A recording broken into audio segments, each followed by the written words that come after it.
அனைவருக்கும் வணக்கம். Welcome to தெளிவின் வழி. இது உங்கள் வாழ்க்கையை நீங்கள் மாற்றிக்கொள்ள உதவும் சேனல். இன்றைய தலைப்பு ஒரு நேயர் கேள்வி கேட்டிருக்காங்க. சார், பூமி தோன்றி 450 கோடி ஆண்டுகள் ஆனதா அறிவியல் சொல்லுது. சுமார் 20 கோடி ஆண்டுகள் டைனோசர்ஸ் வாழ்ந்தது. அதன் பிறகு ஒரே நொடியில் ஒரு எரிகல்லால் அவை அனைத்தும் அழிக்கப்பட்டு விட்டன. எதற்காக அந்த உயிரினம் என்பது 20 கோடி ஆண்டுகள் வாழ வேண்டும்? என்ன அனுபவத்திற்காக அந்த 20 கோடி ஆண்டுகள் அந்த உயிரினங்கள் வாழ்ந்தன? பின்பு ஏன் ஒரே நொடியில் இந்த பூமி அழிக்கப்பட்டு அதுக்கப்புறம் ஒட்டுமொத்த அந்த மிருகங்களும் சாகடிக்கப்பட்டன? இதில் என்ன அதில் ஒரு விசித்திர விளையாட்டு? ஏன் ஒரு நொடியில் அத்தனை உயிர்களையும் இறைவன் அழிக்க வேண்டும் அப்படின்னு கேட்குறாரு. இறைவன் நிபந்தனையற்ற அன்பு அப்படின்னு நான் சொல்லியிருக்கிறேன். உங்களுடைய மரணம் இல்லது இந்த ஒரு பூமியில் ஒரு உயிரின் மரணம் நிகழுதுன்னு சொன்னால் அந்த ஆத்மாவின் அனுமதி இல்லாமல் அதற்கு தெரியாமல் நிகழாது அப்படின்னு சொல்லியிருக்கிறேன். இறைவன் நிபந்தனையற்ற அன்புடையவர்னா அனைத்து படைப்புகளையும் படைத்தவர். அவர் எந்த ஒரு உயிரும் நீ இப்படி போய் வாழ அப்படி போய் வாழ்னு சொல்கிறதில்ல. அதெல்லாம் மதம் கற்பிக்கும் போதனைகள். அன்கண்டிஷனல் லவ்னா என்னன்னு கொஞ்சம் சிந்திச்சு பாருங்கள், மெடிடேட் பண்ணி பாருங்கள். அதில் எந்த விதமான நிபந்தனைகளோ இருக்கக்கூடாது. You cannot question God. ஏன்னா நீங்கள் எதை கேட்குறீங்களோ அது ஏற்கனவே படைக்கப்பட்டிருக்கு. எதை சூஸ் பண்ணுன்ற உரிமை உங்களுக்கு கொடுக்கப்பட்டிருக்கு. புரியுதுங்களா? உங்களுக்குண்டான செயலுக்குண்டான விளைவை நீங்கள் தான் உருவாக்கிக்கிறீங்க. அதனால் கடவுள் இதற்கு காரணம் அல்ல. சரி, ஏன் ஒரே ஒரு நொடியில் ஒரு எரிகள் மொத்த இனத்தையும் அழிச்சு போடுச்சு? 20 கோடி ஆண்டுகள் அந்த டைனோசர் வாழ்ந்துச்சு அப்படின்னா, எஸ், அந்த டைனோசர்கள் இந்த பூமியில் வாழ வேண்டும், ஒரு டைனோசராக வாழ வேண்டும் என்பது அதனுடைய ஆத்மாக்களுடைய விருப்பம் தான். எப்படி நீங்கள் மனுஷனாக இந்த பூமியில் வாழணும்னு விருப்பப்படுறீங்களோ. ஆனால் இந்த ஒரு நொடியில் எப்படி அழிக்கப்பட்டது அப்படின்ற கேள்விக்கு நீங்கள் பூமியினோட தன்மையை புரிஞ்சுக்கணும். இங்கே பூமியினுடைய நேச்சர், பூமாதேவின்னு சொல்கிறீங்க இல்லையா, அந்த தாயாருடைய நேச்சரை நீங்கள் புரிஞ்சுக்கணும் அப்படின்னு சொன்னால், ஒரு கிளாஸ் டீச்சர் இருக்காங்க, புரியுதுங்களா?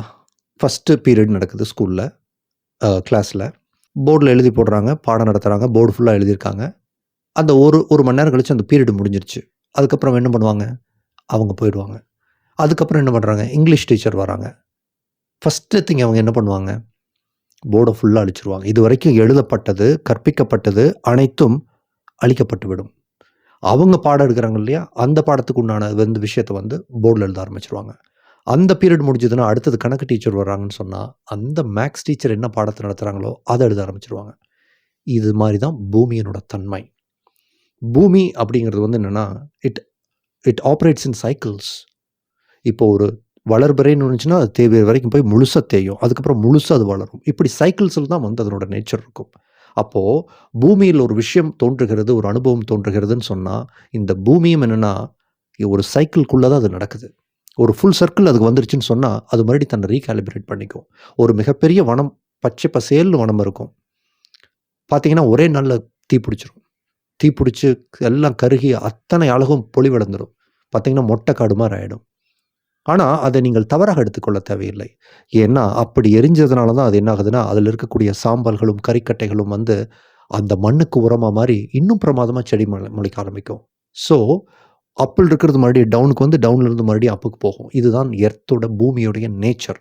அப்படிங்கும்போது அந்த டைனோசர்கள் அப்பாவி டைனோசர்களை அப்படி அழிக்கிறதான்னா, அப்படி ஒரு அனுபவம் அந்த 20 கோடி ஆண்டுகளுக்கு முன்னால் வாழ்ந்த அந்த டைனோசர்கள், ஒரு 10 லட்சம் டைனோசர் வாழ்ந்துட்டு இருந்ததுன்னு வச்சுக்கோங்க உலகம் ஃபுல்லாக. அந்த 10 லட்சம் டைனோசர்களுடைய ஆத்மாவினுடைய விருப்பமும் அதுதான். It wants to end it self. இப்போ நிறைய பேர்த்துக்கு என்னென்னா, தியேட்டரில் இன்றே கடைசின்னு போட்டிருப்பாங்க. இந்த படத்தை இன்னைக்கோட முடிச்சிருவோம் அப்படின்னா நைட் ஷோ போயிடலாம், நல்ல படம், இதுக்கப்புறம் நம்ம தியேட்டரில் பார்க்க முடியாது அப்படின்னு சொல்லிட்டு நைட் ஷோக்கு சில சமயத்தில் பார்த்தீங்கன்னா கூட்டமாக இருக்கும். இன்றே கடைசின்லாம் பார்த்தீங்கன்னா அந்த காலத்தில் தியேட்டரில் நோட்டீஸ் விடுவாங்க. அதே மாதிரி தான் அந்த அனுபவம் எப்படி இருக்கின்றது. அவங்க உயிர் வாழ்கிற அந்த டைனோசர்களுக்கு ஒரு ஃப்ரைட்னிங்காக இருந்தாலும் அந்த ஆத்மாக்களை பொறுத்த வரைக்கும் அது ஒரு அனுபவம்.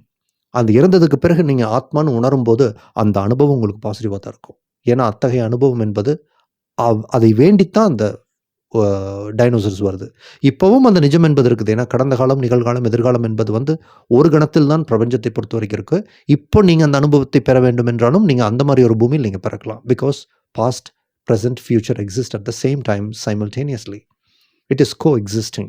புரியுதுங்களா? Time is an illusion. நேரம் என்பது ஒரு மாயை. இந்த பூர்வ ஜென்ம கர்ம வினைங்கிறதெல்லாம் ஏன் மாயைன்னு சொல்ல வரேன்றதை நீங்கள் கொஞ்ச நாளைக்கு பிறகு ஆழமாக நீங்கள் புரிஞ்சுக்குவீங்க. நேரம் என்பது ஒரு மாயை அப்படின்னு.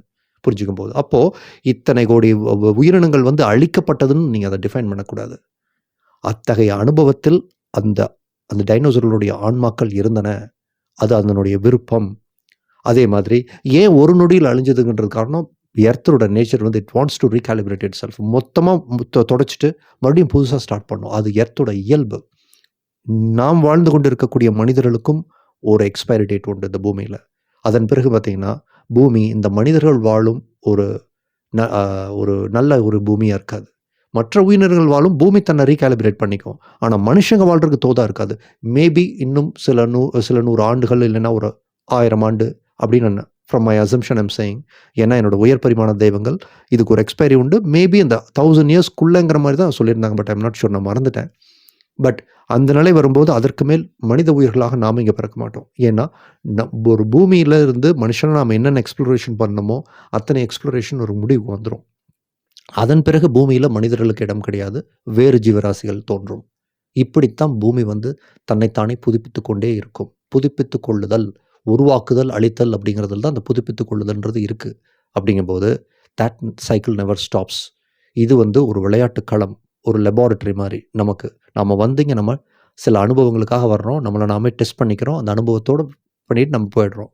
பூமியினுடைய அதனோட குவாலிட்டி அது. ஸோ அதனால் அதே மாதிரி நம்ம டைனோசர் அழிஞ்ச மாதிரியே நம்ம அழியணுமான்றது கிடையாது. It can be of different way. புரியுதுங்களா? எரிகள் வந்து தான் நம்மளை அழிக்கணுங்கிறது கிடையாது. மேபி மனுஷங்களே அழிச்சுக்குவாங்க போல தெரியுது. ஏன்னா பூமியுடைய அந்த சுற்றுச்சூழல் நம்ம வந்து ரொம்ப ஹெவியாக டேமேஜ் பண்ணும்போது அந்த கான்சிக்வன்ஸ்னு ஒன்று இருக்கும் இல்லையா, செய்யும் செயலுக்கு ஒரு விளைவு அப்படின்னு ஒன்று இருக்குது இல்லையா, அது பிரபஞ்ச விதி. What you put out is what you get back. அப்படிங்கும்போது ஒரு கட்டத்தில் வந்து அந்த மனித சமூகம் என்பது வந்து it will also come to an end in earth. சரிங்களா? மேபி நம்ம வேறு கிரகங்களுக்கு கூட அது நம்ம ட்ராவல் ஆகலாம். அதுக்குன்னா எவ்வளோ ஆண்டுகள் நமக்கு தெரியாது. பட் இதுதான் அதனுடைய தாத்பரியம். பூமியினுடைய அடிப்படை தாத்பரியத்தை நீங்கள் புரிஞ்சுக்குங்க. சரியா? மேலே இருக்கிறவங்க கீழே வருவான், கீழே இருக்கிறவங்க மேலே போவான்லாம் சொல்கிறாங்களே, தத்துவங்கள் சொல்கிறாங்க இல்லைங்களா? It is based on this principal. சரிங்களா? இதில் உங்களுக்கு ஒரு தெளிவு கிடச்சிருக்குன்னு நான் நம்புகிறேன். உங்களுடைய பொன்னான நேரத்துக்கு என்னுடைய மிக்க மகிழ்ச்சி. Thank you very much.